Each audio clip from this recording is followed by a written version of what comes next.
Hey, today I'm going to be showing you how to get custom keyboards like the one I have here. So first you want to go into Cydia. Wait for this to load up real quick. Sorry for the crappy quality. This little retarded camcorder. I got it for like $10 at Walmart. I don't care. So then you're going to want to go into Manage Sources. You're going to want to add a new source.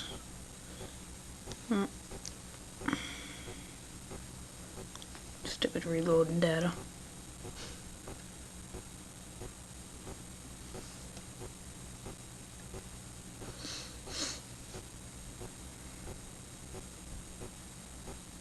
Come on. There we go. So you're going to want to add a new source. And the name of the source is going to be www.iaccess.com/apt/. And then when you get that, you want to go to search, type in iAccess.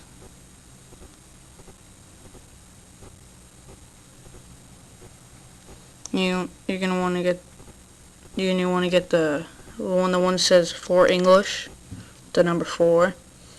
After you download that and everything, and when it says restart Springboard, don't restart it. You're simply just going to power off your device and then turn it back on. And then when you go to your open app, you should have iAccess. You open that up, and then when you go in, click on Enable. Click the Enable to on, and turn all these other switches off.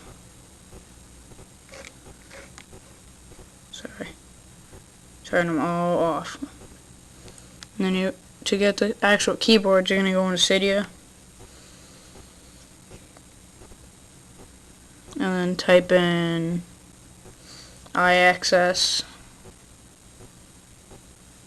And when you get it typed in, this should be any one that you want it. Right now I have the iStorm Black on. And there's also the MacBook Air and some BB Easy type one. But after that, you just want to go into Winterboard and then just respring your device. And when you open it up again and go to your keyboard, you should have a nice keyboard. Alright, I'll be coming out with some more videos. Just send me a message on my page if you guys have any videos that you want put up. Alright, bye.